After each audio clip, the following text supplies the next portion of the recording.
Imagine a scenario in which the sea is hit by a fresh breeze, the water wets the sand, and a shell becomes the main symbol of an event.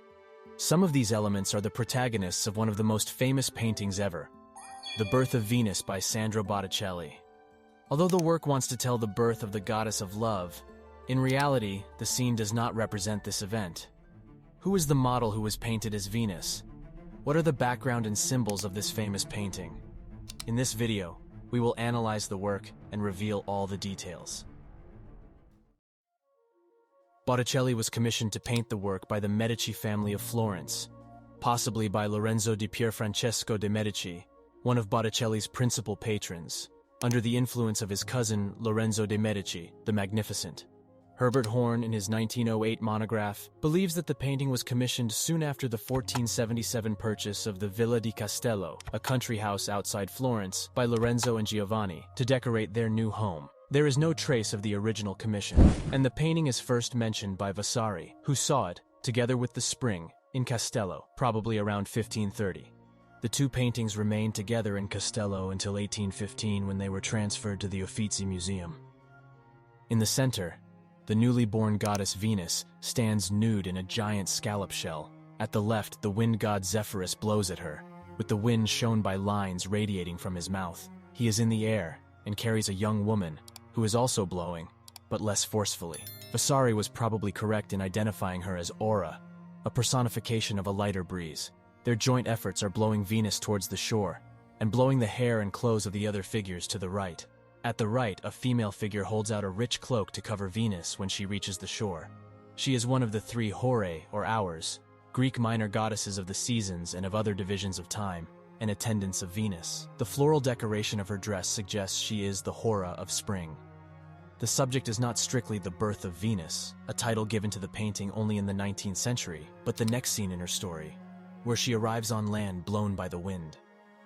The land probably represents either Cythera or Cyprus, both Mediterranean islands regarded by the Greeks as territories of Venus. Although the pose of Venus is classical in some respects, and borrows the position of the hands from the Venus Pudica type in Greco-Roman sculptures, the overall treatment of the figure, standing off-center with a curved body of long flowing lines, is in many respects from Gothic art.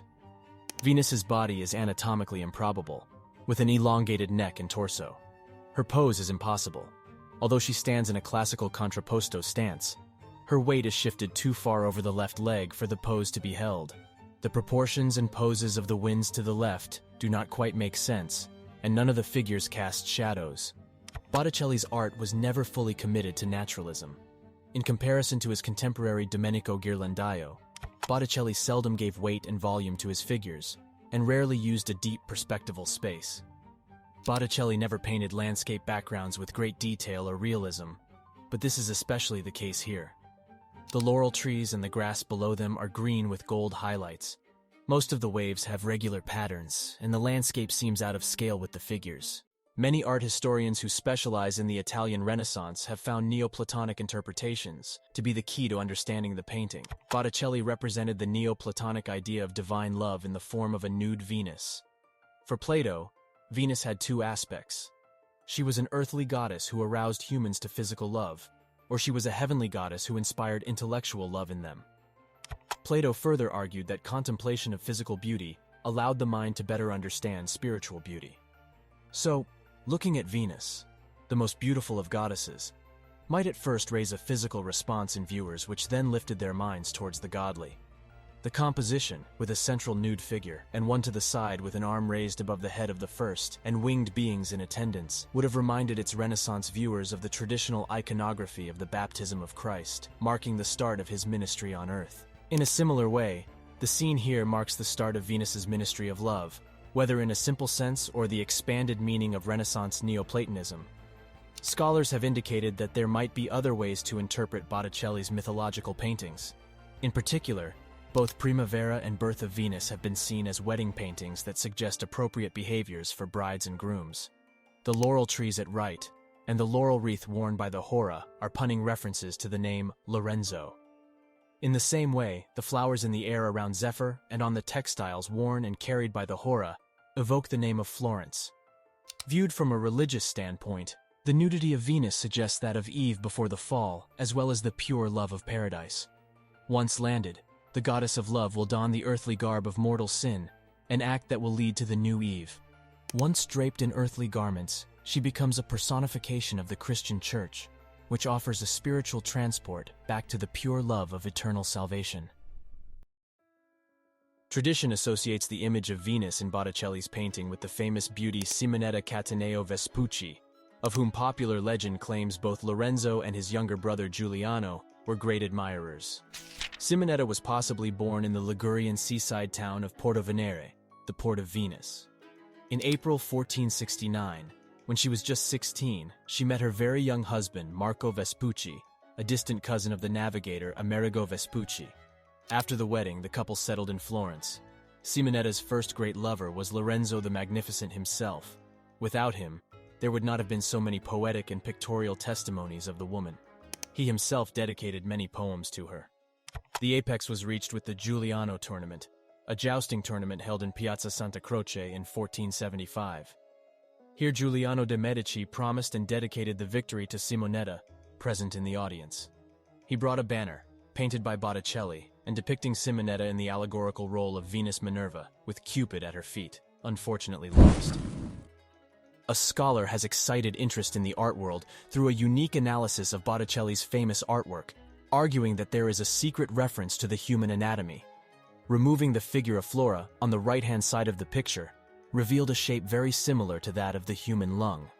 The scholar claims that the lungs are linked to the prevailing Neoplatonic philosophy that took root at the Medici court, and that connects the organs to the first breath, divine wind, and the origin of life. Was pointed out that the model for the painting, Simonetta Cataneo Vespucci, had died from lung problems, most likely tuberculosis. This, he alleges, may have proved another powerful factor in the inclusion of the organ in the pictures. Indeed, 34 years after she died, Botticelli made the request to be buried by her side, suggesting to the scholar that the two shared a powerful connection. Botticelli, for the realization of this work, took inspiration from classical Greek, Roman art. The pose of Botticelli's Venus follows the Venus Pudica, Venus of modesty, type from classical antiquity. The painter recalled that Pliny the Elder had mentioned a lost masterpiece of the celebrated ancient Greek painter, Apelles, representing Venus Anadyomene, Venus rising from the sea.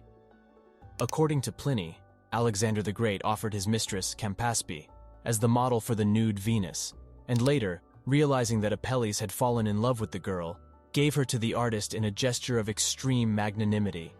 Pliny went on to note that Apelles' painting of Pancaspe as Venus was later dedicated by Augustus in the shrine of his father Caesar.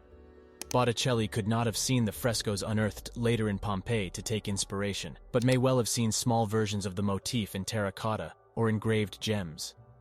The Birth of Venus remains one of the most important paintings in the history of art. It is located in the Uffizi Museum in Florence. If you want to discover other unmissable paintings, I suggest you watch this video with my personal ranking of the top 10 paintings that you can find in the Uffizi Museum.